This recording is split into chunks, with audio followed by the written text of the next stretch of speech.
is the part where I literally wrote, because then, so I'm thinking, we're about to wrap this up. And so Judge Ross ends up stopping mid-sentence. And he says, I just received an email from Tim Norman. He's like, from last night? He's like, what the hell is happening? Like, we wrapping this up. How am I receiving emails from you? This supposed to be over. And then I wrote here, stunt queen, in regards to Tim. I was like, Tim is a stunt queen. I don't care what y'all say. I'm starting to question some things. As a gay man, I'm starting to question some things about Tim because this is some stunt queen kind of actions. I was like, this is some gay shit. Some gay shit. So he is not going down without a fight, y'all. And this was a stunt queen move. So, hey, Tim, because I think those rumors are true. So anyway, Judge Ross, y'all, it was crazy, y'all. I was like, just when I thought it was anticlimactic, and this was like over, here comes Tim with like, got another stuff for y'all. Hey. Okay, let me stop. So, Judge, y'all so silly. So, Judge Ross, this is funny. I'm trying to read this part. It's just so funny. Judge Ross asked Tim, he was like, do you want to address the court? Because it's like, why are you emailing me when I'm right here? What's happening? And so Tim's attorney, so Tim then is like, Tim is shocked, like he don't know what to say. And he kind of like, I don't want to say nothing. And then he turns to Michael Leonard, his attorney, because now Michael Leonard is sitting next to him at the little conference table. And he says, Michael Leonard then speaks, and he says, Mr. Norman has been advised not to address the court. I'm like, what the heck is going on here? What happened? He was just addressing the court. He was just answering questions. What? You send something to the judge, and the judge is like, could you clarify? You like, and I can't talk. What? Hey, because she was a stunt queen. Okay, anyway, we're gonna have new Beeple shirts, stunt queen. Anyway, what else we got here? Oh, so then Tim's attorney was like, Judge, can we get a recess? I'm like, what are y'all doing? We are literally, we were 2 or 3 sentences away from Judge Ross saying, and now you get life, and this is what happens, and blah, blah, blah. Like, how we get here? Y'all, the trial is over. Why y'all keep trying to retry this case during the sentencing hearing? What is happening here? So Judge Ross, I like Judge Ross because he allows just enough of the shenanigans to be like, I gave y'all a chance. It ain't like he shuts everything down immediately, where he entertains it just enough where they can't later use this in their appeal. I'm thinking acquittal or all that. In the appeal, he won't be able to use this in acquittal. Like, oh, he wouldn't even listen to me. He never even asked me what it was about. Blah, blah, blah. He never acknowledged my email. All of the things that he could later try to pull. So basically, Judge Ross is like, I guess the email, from what I gather, is he got the email, but it's happening literally during the sentencing hearing. And he like, I don't have time to read this, soak it in, understand what's happening, and make decisions based on that. So he says, it will be, so they have their little recess, Tim and his attorney, they turn into each other, they whispering back and forth. Again, I don't get a good view, so I couldn't tell what was being said or anything.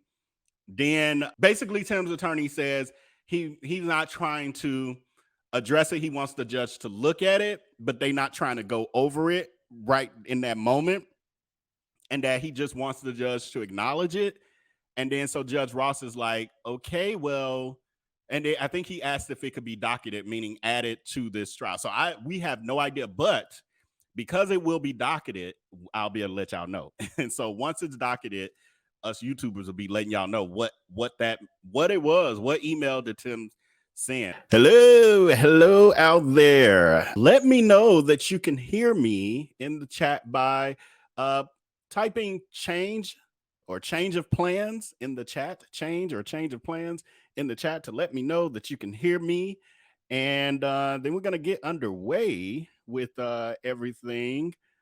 Thank you to everyone viewing.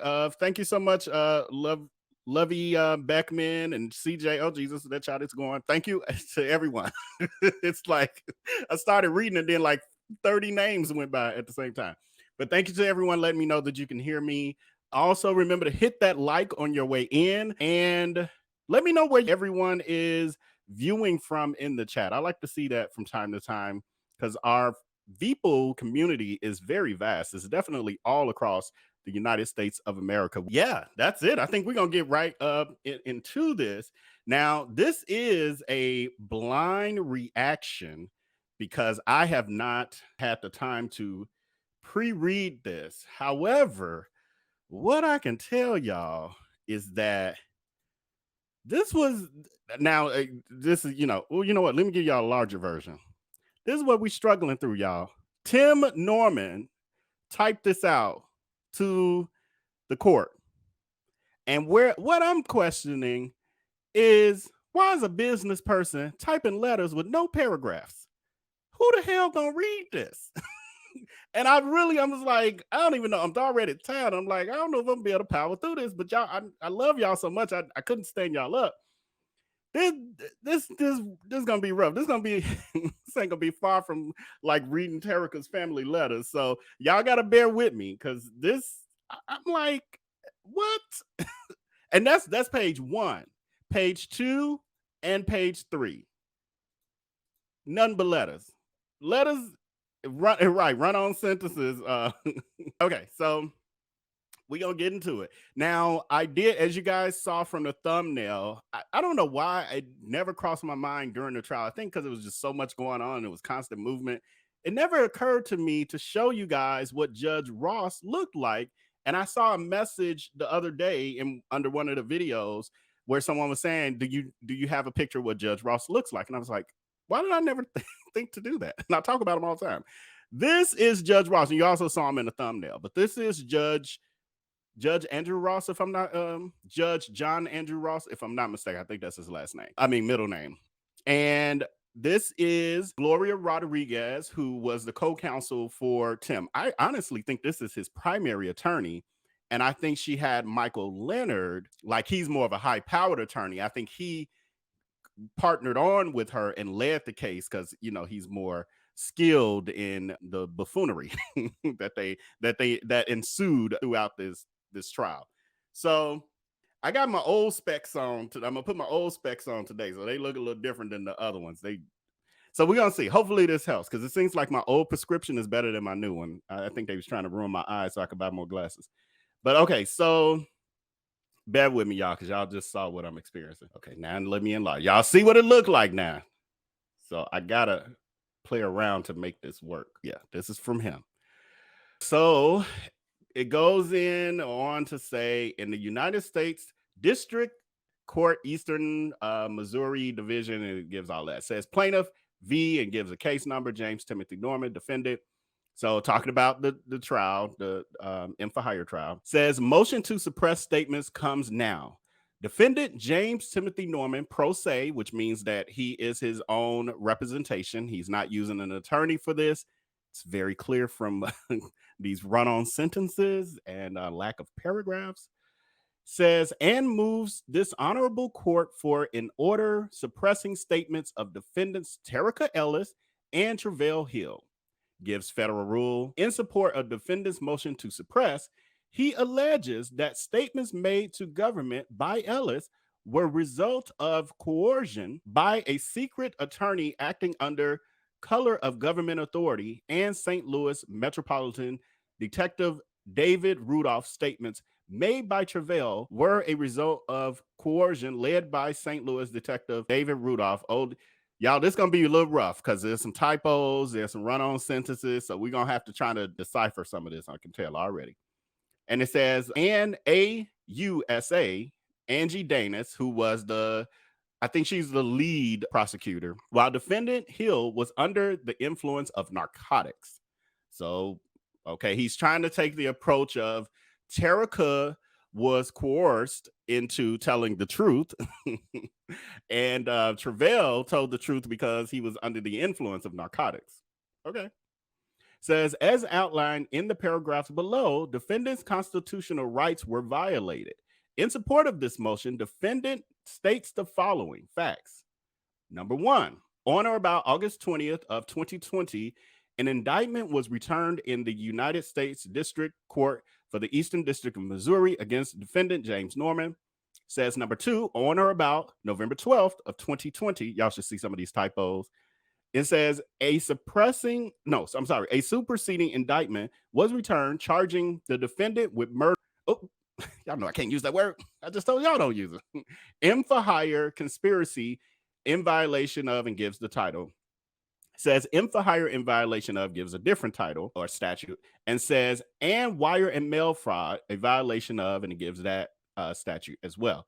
So it says the indictment is based upon an investigation into the death of Andre Montgomery that occurred on March 14th of 2016. That's seemed like one of the first times we've heard Andre's name mentioned from that side. Says, because they just avoid saying his name. It's the grandson. It's the family member. Says number four, it is alleged that in the indictment that James Norman, Jesus, y'all, my eyes getting lost in all these words, obtained a life insurance policy on Andre Montgomery in October of 2014. Says number five, it is alleged that Norman flew, alleged, we got tickets, we got flight records, like official flight records from the airlines. Says it is alleged that Norman flew to St. Louis from Los Angeles and was in contact with Terica Ellis prior to and leading up to March 14th of 2016. Number six, it alleged that Miss Ellis and Norman had communications about the whereabouts of Andre Montgomery. It says number seven, on March 14, 2016, Andre Montgomery was found dead shortly after meeting with Miss Ellis. Like literally, what, 2-3 minutes? Not even that. Says number eight, on or between March 15th and March 17th of 2016, Miss Ellis received a bank deposit in excess of $9,000. Number nine, on August 17th of 2020, Terica Ellis was taken into custody in Olive Branch, Mississippi. Oh, I didn't know she was in Mississippi. Why was she in Mississippi? Because didn't she still live in Memphis, y'all? Let me know in the chat if y'all know why she might have been there. I don't know. Says number 10, on August 18th of 2020, James Timothy Norman was taken into custody in Ridgeland, Mississippi, based on statements made by Terica Ellis. Oh, okay. Based on what her accusations or whatever, her interrogation, based on her interrogation, that's why he was picked up. But they were both in Mississippi. I would be interested. Somebody Google and let me know how far is Olive Branch, Mississippi from, what did they say? Ridgeland, Mississippi. I'm just curious how far apart were Terica and Tim during this time period.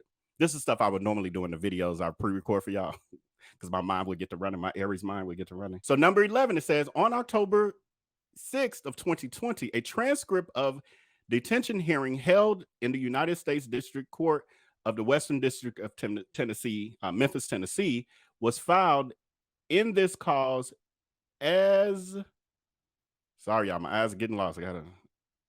And then it gives a doc number and says, it is of note that the hearing transcripts references two dates of which the hearing occurred, September 2nd or 23rd of 2020. So I guess they have some kind of typo in the letter. Okay, so number 12 says, Detective Donald Thurman with the St. Louis Metropolitan Department testified that he and Detective David Rudolph of St. Louis Metropolitan Police Department conducted an interview of Terica Ellis.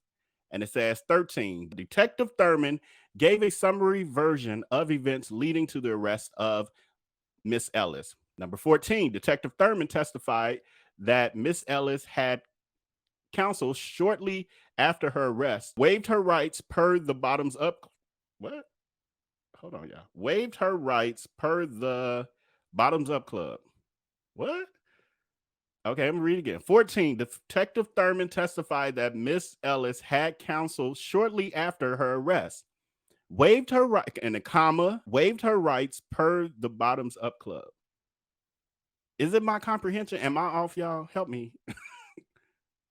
Okay, I'm gonna have to move on, but I'm lost. She further elaborated upon the alleged involvement of Norman and that she was paid by him for assisting in locating the victim. Number 16, it says, prior to the interview of Miss Ellis, hold on, y'all. Y'all see, I can. It's like you know how you gotta got. If I was using my finger, I would be following and then jumping down to the next line. So I'm using my cursor, and sometimes I'm trying to make sure I'm just going one line down versus. Okay, here we go. Yeah. Number 16, prior to the interview of Miss Ellis, arrangements were made by the United States Attorney for the Eastern District of Missouri to obtain an attorney to travel to Memphis area to represent, and that's spelled wrong, y'all, to Memphis, to represent Miss Ellis, and gives a doc number. Okay, what doc number is on in the line, paragraph in the line, all of that. It says number 18, several times during the cross-examination of Detective Thurman by Tennessee defense attorney Scott Hall, Detective Thurman was asked of the name and origin of the secret attorney, and he answered that he did not know the name of the attorney or how the attorney became involved in the case. He then cites the document number that it's on, the paragraph and line number and all of that, and like the range. It says number 19, during the cross-examination of Detective Thurman by attorney Scott Hall, Detective Thurman testified that Miss Ellis was led to believe her life was in danger, or, and this is in quotes, life being at risk, if she did not give information on defendant Norman. Did I miss this? Okay. I do remember her saying that, the issue of them threatening her, never seeing her children again, but not that she was afraid for her life if she didn't give up Tim as being a predator. I don't know about that one. Okay. Number 20 says, in or around November of 2020, defendant Travell Hill was wanted for questioning based on information given by defendant Terica Ellis. So y'all remember that we were saying that myself and Chronicle and Jay, so extra, were saying that one of the reasons that Terica Ellis got a lighter sentence was because she was the person that cracked this case open and got us to the point of being able to get a conviction for Tim. Without her cooperation, if they had just taken her in for the little bit they did know and, gave her time, Tim probably would have gotten out of this. So that's why they've given her so much credit in this, for better or worse, but that is the reason why. So you see it here that they're saying literally, she said this, we arrested Tim. She said that, we was able to arrest Travell. That. So like I said, the transcripts, when we start reading the trial, y'all gonna see even more pieces like that fall into place. Okay. Where we at? My God, Tim. I'm wondering, was he typing on an iPad or something? Because I'm hearing that they have tablets in prison. So is it that he was typing on a tablet and he doesn't know how to make spaces on the tablet? Like, because you can hit the number key and then it gives you the return, and then you can do that. But maybe he don't know that. I don't know. This is crazy. And you want somebody to read this and possibly give you an appeal. What? Okay, okay. Let me find out where I was. I said number 20. Did I read the whole thing? I did. Okay. Oh, no, let me reread number 20. I think I stopped. Number 20, it says, in or around November of 2020, defendant Travell Hill was wanted for questioning based on information given by defendant Terica Ellis and further investigation surrounding his employment at the Sweetie Pie's restaurant in St. Louis, Missouri. Now, that's something I don't remember being brought up either. That Travell actually, Tim said he helped out as a teenager. Like, Tim said he would give them money, like some of the guys, young men in the neighborhood who would just be hanging out on the street, to give them something to do. They would sometimes pay them to clean up inside the restaurant and take them on like little outings to the movie or, Six Flags and stuff like that. But he never mentioned him being an actual employee. That, unless I'm mistaken, we'll know when we read the transcript. I don't ever remember them mentioning him as an employee. But anyway, it says in or around November of 2020, Travell was apprehended at a oh, we get I don't think did we y'all let me know in the chat. Did we ever know the circumstances of how Travell got arrested, where he was and what he was doing? Because I don't ever remember hearing this or seeing this. So it says number 21, in or around November 20th. I think it was like November 11th, if I'm not mistaken. In or around November 2020, Travell was apprehended at a grocery store with his 5-year-old daughter, and upon a spell like apron, y'all. Upon searching his vehicle, a weapon and drugs were found. Wow, weapon and drugs. Says number 22, during interrogation led by Detective David Rudolph of St. Louis Metropolitan Police, and attorney Angie Danis, defendant Hill was coerced into giving a false confession and information on defendant Norman using his daughter being in custody as bait. So what did they say? They was gonna lock his daughter up? What? If you don't tell us what happened with Tim, or if you don't make up something about what happened with Tim, we're gonna lock your 5-year-old daughter up too. What? Okay, y'all. Number 23.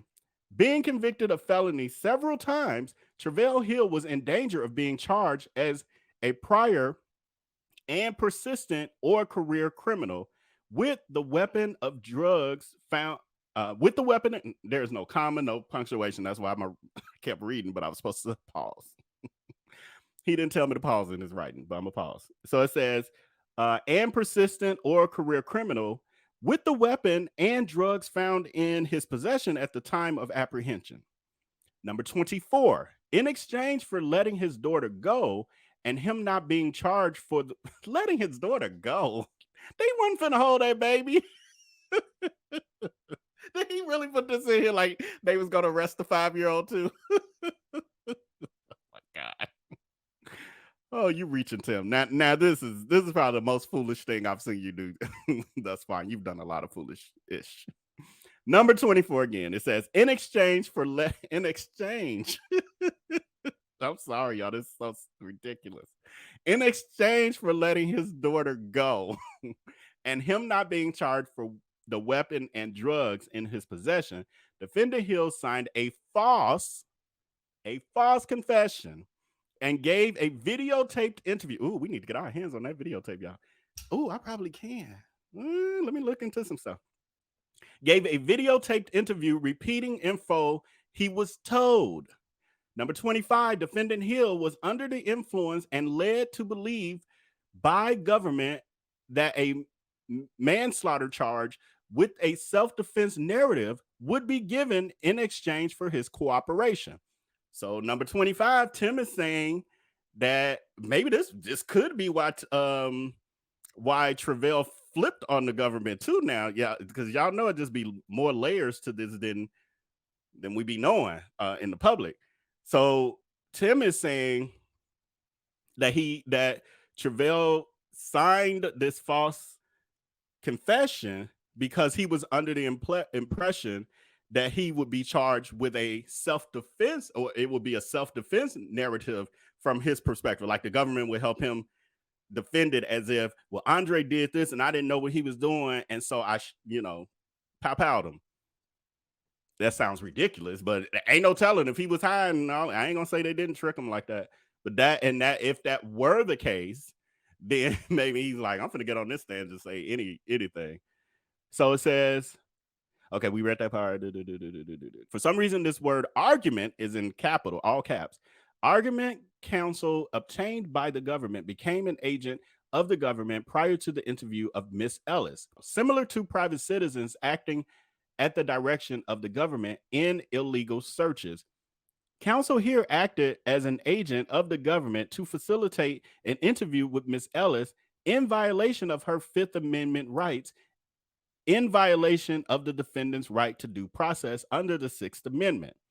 So they're saying, I guess they hired a contractual attorney, civilian attorney, and violated Terica's rights in that way, because they probably hired somebody who was really good at interrogation. But I don't know.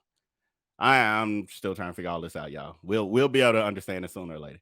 Says the government's active role in obtaining counsel for Miss Ellis essentially converted counsel into an agent or pawn of the government. Ooh, pawn of the government. Says in challenges to the Fourth Amendment, this court has previously articulated that private citizens may become agents of the government. The Fourth Amendment applies only to state actions so that it does not constrain private parties unless they act as agents or instruments of the government. And then he gives case law. So basically, Tim, in these past, he got sentenced. What was that? Was that September 16th or something like that? So from September to today, September to, what did he do this? On March 1st or something, he sent this email that night. He's been in the library at the prison studying up and doing these, becoming his own jail lawyer.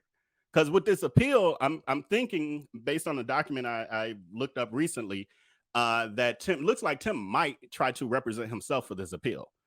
So this is gonna be interesting, y'all. This ain't over. It ain't over. Okay. So we left off there. So he gives the case law. I'm not going to bore y'all with that because we don't know what it is and we're not going to read through it. It says, here counsel obtained by the government became an agent. So he's now giving an explanation of what happened in those particular cases. So one was United States versus Stevenson. And he's saying here the counsel obtained by the government became an agent of the government to facilitate the interview of Miss Ellis. Okay, United States versus Ridgeland. And then he goes into whether a private party should be deemed an agent or instrument of the government for Fourth Amendment purposes necessarily turns on the degree of the government's participation in the private party's activities, a question that can only be resolved in light of the circumstances. Then he gives another one. This is United States versus Weist. I don't know, Tim, you need to work on your citing. It's very confusing. Says, in context, we have focused on three relevant factors. All right, now I guess we get into the summary. One, whether the government had knowledge of the acquiesced. I love all this mess, and then he wants to use big words. You can't even spell mint. Memphis. It's mint. Had the knowledge of and acquiesced in the intrusive conduct.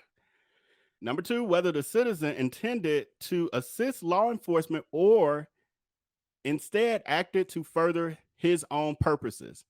And number three, whether the citizen acted at the government's request. The defendant bears the burden of proving, by the preponderance of evidence that the private party acted as a government agent. And then he cites another case law, that's United States versus Hillbull.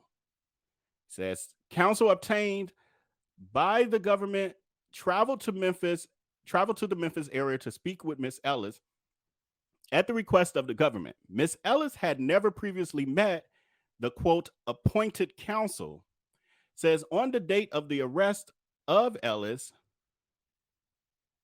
appointed counsel was directed by agents of the government to speak with Ellis, absent the involvement of the United States Attorney's Office. Appointed counsel would have never been aware of Miss Ellis or her arrest. Additionally, as Memphis, now is spelled correct, Memphis is a moderate-sized metropolitan area, the United States District Court for the Western District of Tennessee could have easily appointed counsel, or she could have obtained counsel of her choice. Instead of the interview of Ellis being produced of typical functionality of the criminal justice system, the United States Attorney's Office obtained counsel and unknowingly became a pawn of the government to facilitate an interview. Wherefore, for all the foregoing reasons, the defendant requests that the court enters an order superseding statement of Terica Ellis under the Fifth Amendment and defendant Norman's and Hill's right to due process under the Sixth Amendment under the fruit of poisonous tree doctrine, with the 1948 criminal procedure, everything after Miss Ellis' statement should be dropped and dismissed. That would include y'all trial. That would include y'all trial. Says respectfully submitted this 28th day of February 2023, James Timothy Norman, inmate, and he gives his inmate number. I ain't gonna do that. I'm gonna dox him because that's not his, it's like his address. And then he's in Genevieve County Detention Center currently. I just realized though that I must have skipped the first page. I think it was how I labeled him or something. Let me see, because I remember he was slamming. Yep, I marked the first page as the third page, and it was really the first. All right, so we're going as backwards, but now the computer's slowing. So this is actually the first page. It ain't my fault that he ain't typing with paragraphs where I could tell and decipher. Y'all saw what it was. In my defense, I'm only one man. Y'all saw this. This is what I'm working with. Can you tell the first page from the second to the third?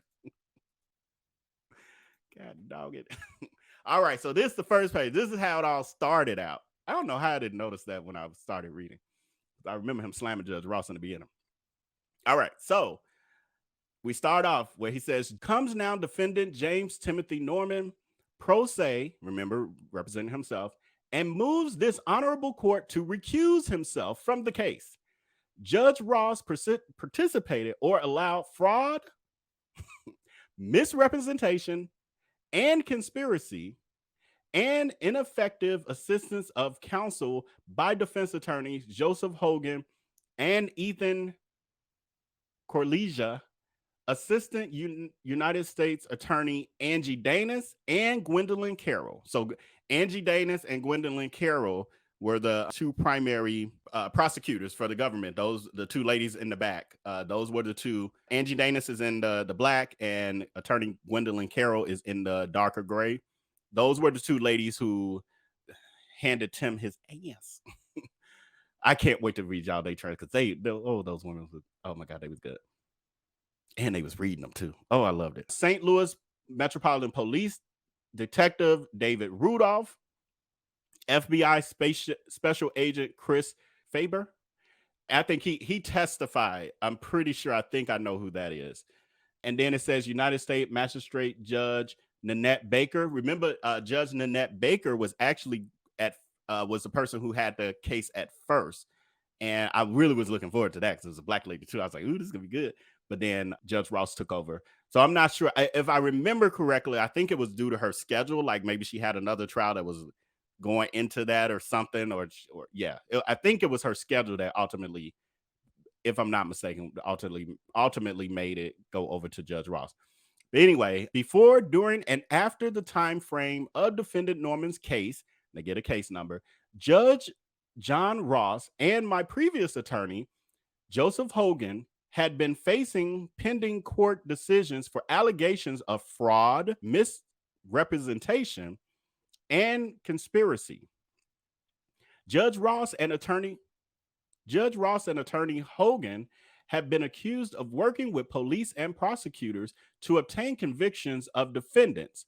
So then he gives the cases. It's Parks versus Ross, Parks versus the U.S. There's a couple of them. Parks versus Queen. And it says Hogan did not notify defendants Norman of alleged or pending decisions.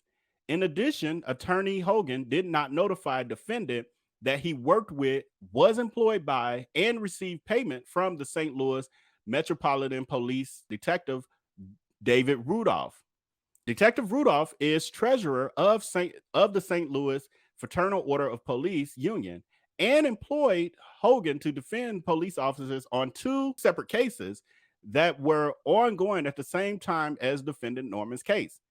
Defense attorney, it does sound like a conflict of interest for sure. It sounds like a setup.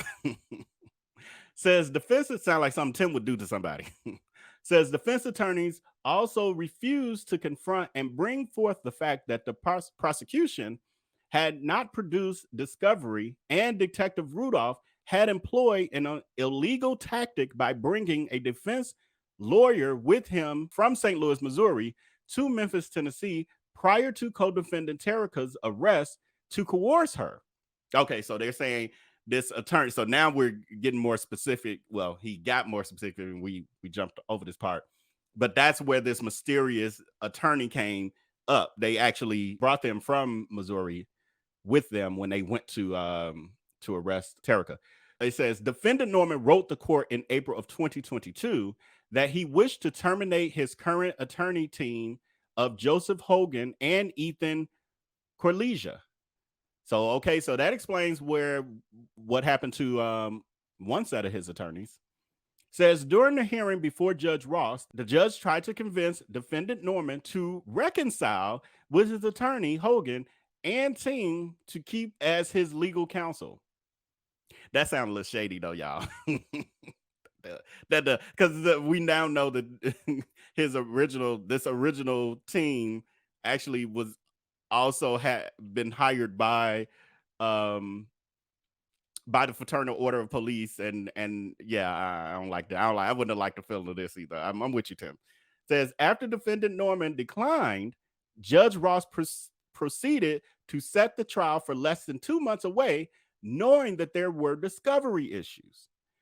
When asked again by new counsel for an extension during this hearing, Judge Ross declined. Says Magistrate Judge Nanette Baker ordered the prosecution to produce discovery in 30 days at a hearing in October of 2020. I think I remember that. I remember reading that in one of our videos.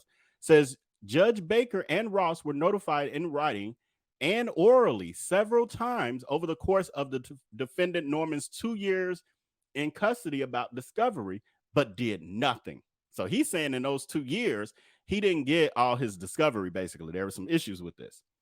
Says approximately 4 days after the hearing before Judge Ross to terminate counsel Hogan and Corlesia, Judge Ross worked with the prosecutors Danis and Carroll to release, and he got this in quote, confession or statements of defendant Travell to the media from what was,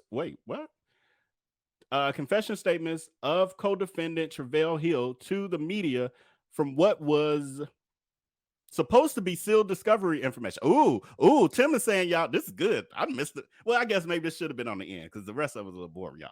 So Tim is saying, remember when we read, us YouTubers and stuff, we read to y'all the indictment or the test. I'm sorry, y'all, it's late my brain.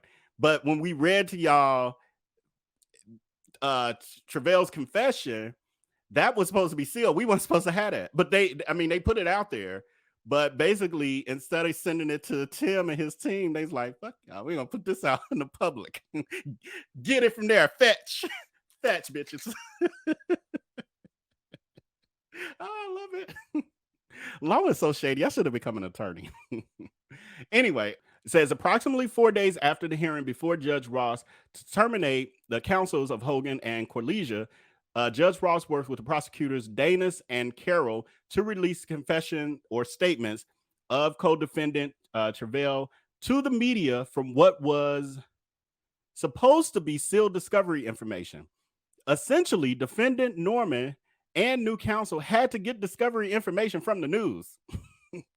But I ain't buying all that. We got it from the public records through the court system, through dockets. So y'all could have easily went over there too. Don't play with us. Don't do that. Don't do that.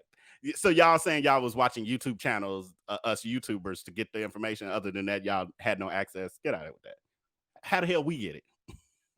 Says in addition to the current relationship of Hogan and Judge Ross being co-defendants in another case. So he's like, y'all on trial together. Judge Ross has had he got questionable, but he got question and then space able. Questionable decision that were in favor of Detective Rudolph. There are cases where defendants were later set free due to Detective Rudolph's illegal arrests, searches and seizures, coercion of witness, beating of suspects during interrogations, etc. And then he says C, and then he gives case McKay v. St. Louis. And then another one, Braxton versus St. Louis. I guess on our true crime channel, we can go into this too, y'all. I can pull up these cases. It says state of Missouri versus Henderson. The other court said Rudolph was wrong when Judge Ross said he was right and allow his evidence and investigations to be admitted. Judge Ross has previously recused himself from some drug cases due to family history and possible bias. What that mean? He trying to say he got drug people in his family or something? Recused himself from some drug cases due to family history. His family's history? Like what you're saying, Tim? Be specific. And possible bias. Okay. Judge Ross and prosecution deliberately did not admit and excluded evidence and testimony that would have been revealed this case's drugs undertone because he would have had to recuse himself. Like previous cases, this crime occurred at a drug house. Oh, wow, we reaching, Tim. We really reaching. The victim, others who were shot, and people present had drugs, paraphernalia, and weapons at the time of the incident. Now, we definitely know about weapons. There were weapons recovered at the crime scene at that house on Natural Bridge, and someone did get shot. I told y'all the story. Somebody coming. So once they heard the shots ring out, the guy who his grandmother owned the building, and he and his grandma stayed on the first floor together. He was in the back room with his, I think her 2-year-old daughter at the time. They were in the back bedroom, and his grandmother, who was 80 or 90 years old, was in her bedroom laying down. He hears shots ring out. He grabs his firearm. He runs out of his room, checks in with his grandmother, who's like startled and like, because they know the shots are like at the home. And so he just tells her, like, I got this. He walks out with his gun. He's walking down his hallway, and it's dark, and he starts to see a firearm coming up the stairs, and he shoots, and he shot one of the other guys. Like everybody was shooting, like trying to figure out what was going on and shooting.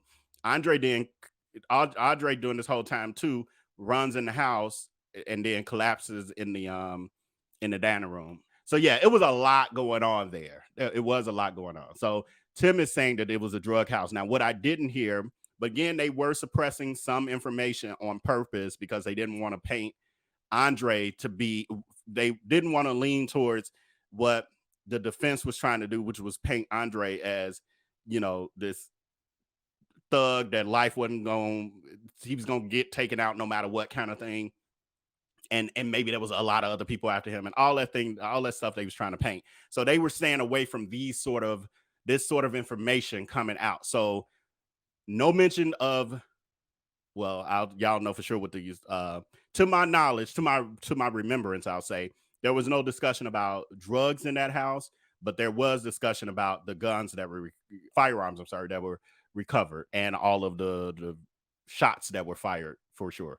Okay, so they're trying to say that Andre had drugs on him as well. I'm trying to think that ever come out in testimony. We'll know when we read these transcripts, because they did talk about what he had on him, but I can't quite remember if they mentioned anything about drugs.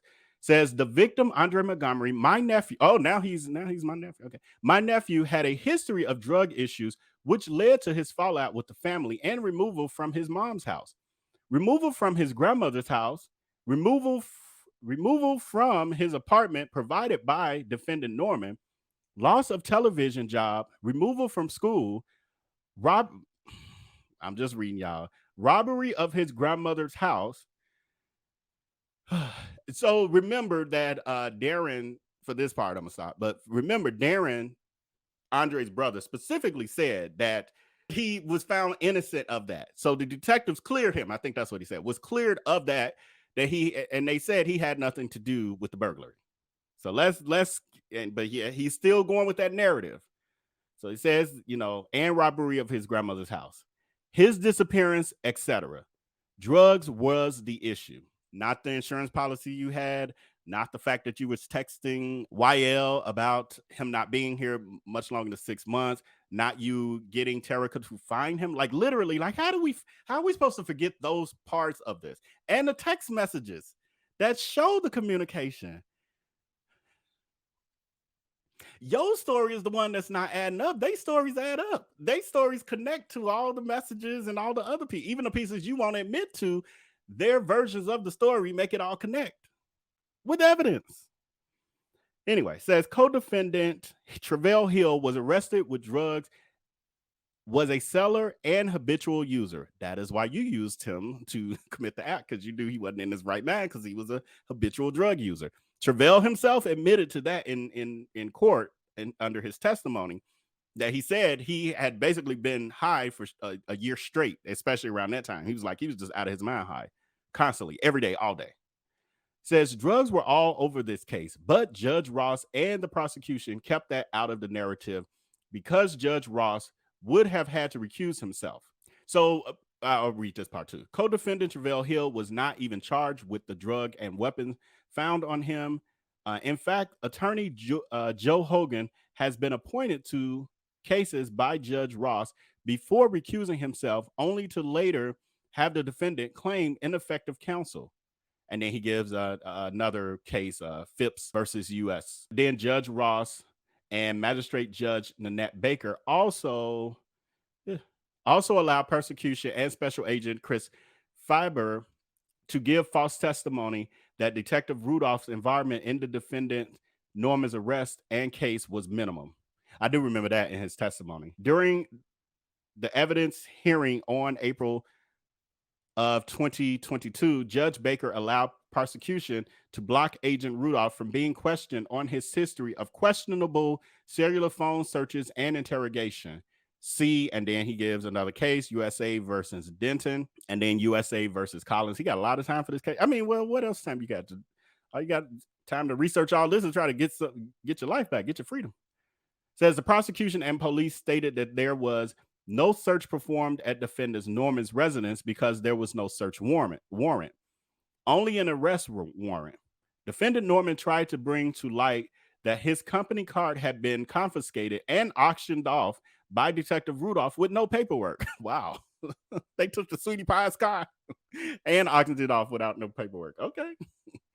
Says, but Judge Baker did not let the issue be talked about. Said prosecution had gone to lengths of removing Detective Rudolph's name from a large portion of reports and paperwork due to his history and tactics. Detective Rudolph was the lead on defendant Norman's case, conducted all interrogations and searches, and sat with prosecutors at their table facing the jury during the entire trial. Yet they contended his involvement was minimum, and Judge Ross allowed this.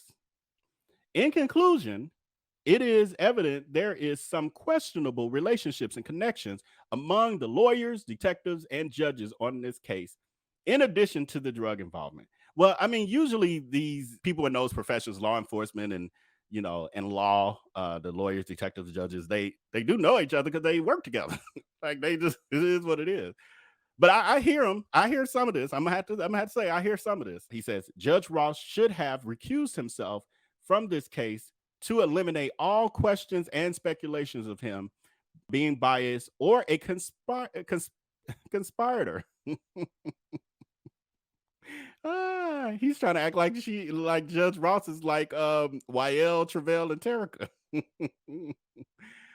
And then he says respectfully submitted on this 20th day of 2023. Tim, you forgot to put the month. You just put respectively submitted on this 28th day of 2023. Is that January 28th? Because that would be the 28th day of 2023. But I think you meant February 28th of 2023. Got to proofread. Now, what I was going to stop and say, and I just started to continue.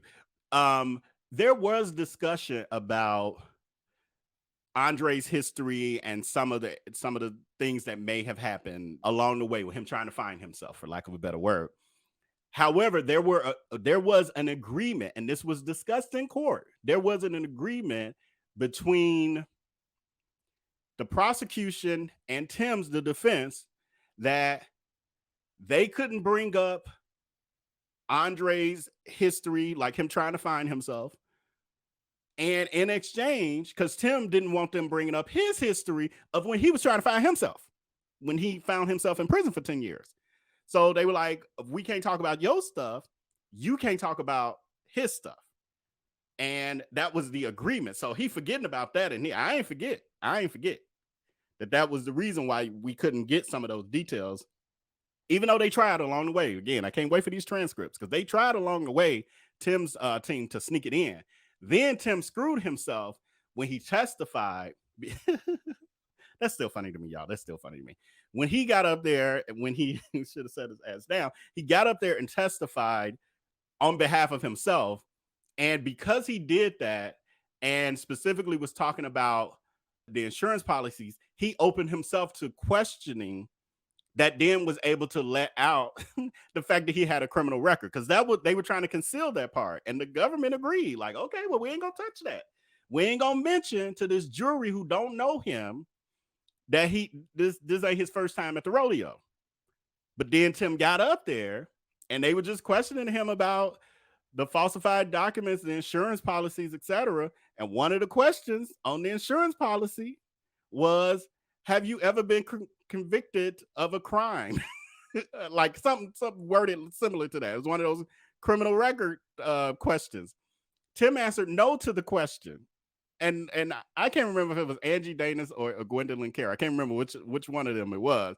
But they was like, was that true? Like, is it no, or I think she said, isn't in fact that false? Like that you, and he was like, yeah. I was like, now they know you got a criminal record. Now the jury know. They didn't know before. And we was at the last day.